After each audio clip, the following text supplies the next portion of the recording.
Hello students, welcome back to my YouTube channel class 10th champion. आज हम लोग एक नई शुरुआत के साथ यहाँ आए हैं, जो कि फिजिक्स का पहला चैप्टर क्लास 9th का है, जिसको हम लोग शुरू करेंगे, जिसका नाम है गति यानी कि मोशन। ठीक है, जो कि पहला चैप्टर है और फिजिक्स का। बाकी और अभी फिजिक्स के बाद केमिस्ट्री, बायोलॉजी को भी पढ़ाया जाएगा, लेकिन वही सबसे पहले जो हम शुरुआत करने वाले हैं वो है फिजिक्स से, यानी कि गति से। तो हम लोग शुरू करते हैं मोशन के बारे में, यानी गति के बारे में। तो गति क्या है, कैसे ये काम करती है, कैसे क्या चीज़ है, इसके बारे में हम लोग समझना शुरू करेंगे गति के बारे में। पहले हम लोग देखें सबसे पहले चीज़ बताई थी गति है क्या चीज़। तो आपने देखा होगा कि हमारे चारों तरफ बहुत सी वस्तुएं या फिर पिंड होते हैं। अब देखें पहले वस्तु के बारे में, बहुत सी वस्तुएं या फिर पिंड। अब देखिए वस्तु क्या, वस्तु मतलब जैसे हम लोग देखते हैं लोग पैदल चलते हैं या मोटरसाइकिल चलती है, ठीक है। और पिंड, पिंड मतलब बताया जाता है जैसे क्षुद्र ग्रह हो गई, या पृथ्वी चक्कर लगाती है सूर्य का, ठीक है, या फिर चंद्रमा भी चक्कर लगा रहा है, तो ये सब हो गए पिंड के रूप में। तो ये सब एक तरीके से गति कर रहे हैं वो भी, जैसे हमारा सौरमंडल, ठीक है, सौरमंडल ये हो गया पिंड के रूप में। और वस्तु जैसे कि हमारी मोटरसाइकिल, ठीक है, ये हो गया वस्तु के रूप में। जैसे हम भी लोग गति ही करते हैं, डेली चलते हैं, ठीक है। तो ये चीज़ें हो गई, ठीक। अब आगे फिर देखते हैं, फिर बताया जाता है कि पिंड होते हैं जो कि क्या होते हैं, गतिशील रहते हैं। जैसे सबसे पहले उन्होंने बताया कि सड़क पर दौड़ते हुए वाहन, ठीक है, सड़क पर दौड़ता हुआ वाहन या फिर घूमता हुआ पंखा, ये सब भी तरीके से गति कर रहे हैं, ठीक है। इन सभी चीज़ों को देखते हुए, इन सभी वस्तुओं का अगर हम आभास हो तो हम देखते हैं कि एक तरीके से सुगमता के साथ गति करते हैं, ठीक है। जैसे फैन चल रहा है तो फैन के अंदर कुछ ऐसी व्यवस्था दी गई है, ठीक है, जिसके कारण से फैन क्या होते हैं, गतिमान रहते हैं, ठीक है, गति करते रहते हैं। और कभी कभी हम लोग देखते हैं, कभी कभी प्रत्यक्ष प्रमाण के साथ वस्तुओं की गति का आभास सुगमता से नहीं हो पाता, ठीक है। कभी कभी हमने ऐसा देखा भी है कि वस्तुओं का जो गति है, वस्तुओं की जो गति होती है वो सुगमता से नहीं हो पाती, ठीक। और न होने का उसमें बहुत सारे, न होने की बहुत सारी उसमें दिक्कत भी रहती है, ठीक है। अब जैसे ना होने का जैसे क्या दिक्कत है, जैसे मान लीजिए मोटरसाइकिल चल रही है, मोटरसाइकिल में कोई दिक्कत हो गई, ठीक, तो अब वो सुगमता से नहीं चल पाएगी। जैसे कि टायर पंचर हो गया या पेट्रोल नहीं है या कोई भी ऐसी चीज़ है तो सुगमता से चल नहीं पाएगी, ठीक है। इसलिए यहाँ पे ये चीज़ बताया गया है। अब देखते हैं आगे फिर कुछ चीज़ें हमें आभास के रूप में, जान आभास की तरीके से महसूस होती है। जैसे कि जब हवा चलती है, ठीक है, हवा, तो हम लोग वो भी एक तरीके से गति ही कर रही है हवा, क्योंकि हवा में बहुत सारे क्या पाए जाते हैं, पार्टिकल, यानी कि छोटे छोटे पार्टिकल या पदार्थ पाए जाते हैं, ठीक है, जो क्या करते हैं, गति करते हैं।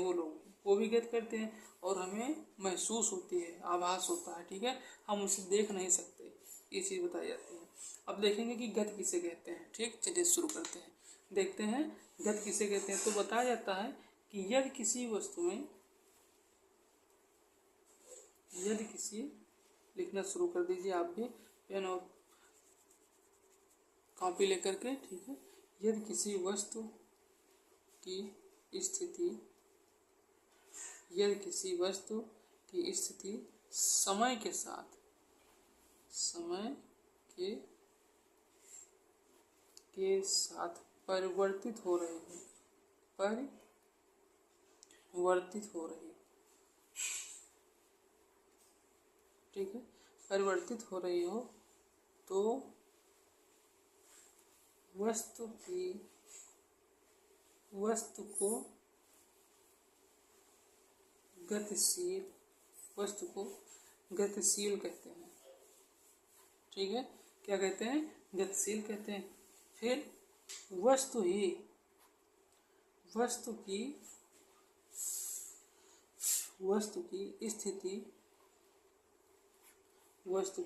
स्थिति के परिवर्तन को, दूसरे रूप में इसको देखेंगे, वस्तु की स्थिति के परिवर्तन के लिए उत्तरदायी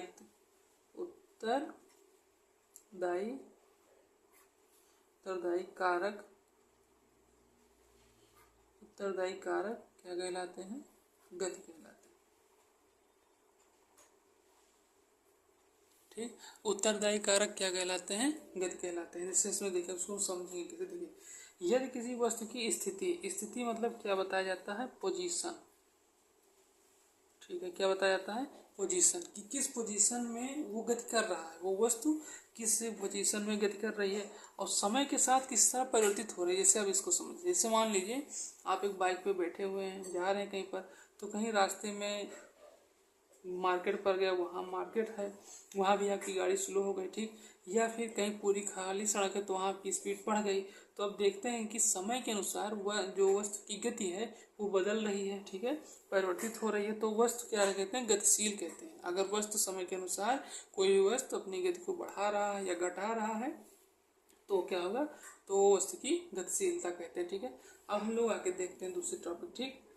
ये तो हो गया गति की डिफिनीशन, ठीक। इसको आप लोग उतार लीजिए, ठीक है, और पेन कॉपी लेकर बैठा कीजिए।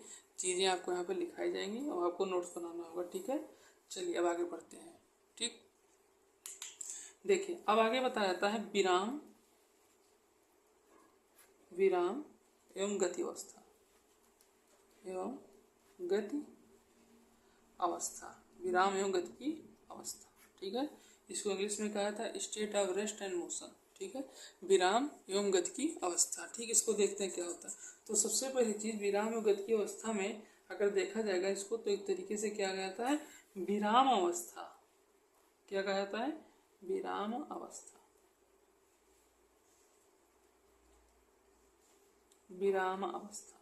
अब देखेंगे कि विराम अवस्था क्या होती है। सबसे पहली चीज, विराम एवं गति की अवस्था में सबसे पहली चीज जो है वो विराम अवस्था। इसमें क्या होता है? इसमें बताया जाता है कि जब कोई, देखेंगे यहाँ पर, कि जब कोई वस्तु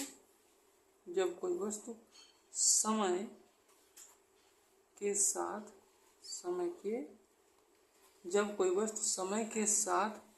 अपनी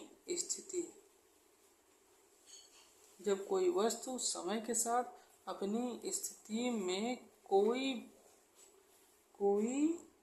परिवर्तन नहीं करता। ये ध्यान रखिएगा, कोई परिवर्तन नहीं करता, ठीक है। कोई परिवर्तन नहीं करता है तो उसे क्या कहते हैं? वस्तु की विराम अवस्था, ठीक है।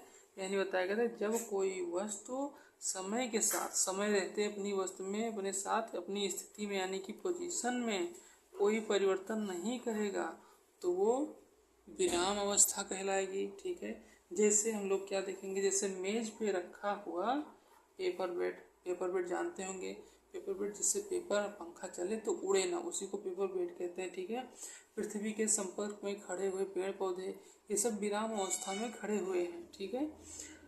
और समय के साथ अपनी स्थिति को परिवर्तित नहीं कर पाते। हाँ, पेड़ पौधे अपने ऊपर वाले तने को, पत्तियों को तो बढ़ा रहे हैं, नीचे जड़ को भी, रूट को भी बढ़ा रहे हैं, लेकिन साथ ही साथ ये कहीं दूसरी जगह पे नहीं जा पा रहे हैं। समय के साथ हर चीज़ तो बढ़ रहा है, लेकिन ये अपने स्थान को बदल नहीं पा रहे, ठीक है। इसलिए किसमें है? विराम अवस्था में, ठीक है। अब आगे बढ़ते हैं। तो ये तो हो गया आपका विराम अवस्था में। जो चीज़ आपको समझ में ना आए उसको आप तुरंत कमेंट बॉक्स में लिख के भेजिए, आपको फिर से बताया जाएगा। फिर आगे दूसरा टॉपिक है, कौन सी अवस्था? गति अवस्था, ठीक। कौन सी अवस्था? गति अवस्था, ठीक है। अब देखेंगे गति की अवस्था, ठीक है। चलिए देखिए, इसमें बताया जाता है कि जब कोई वस्तु, इसमें बताया जाता है कि जब कोई वस्तु समय के साथ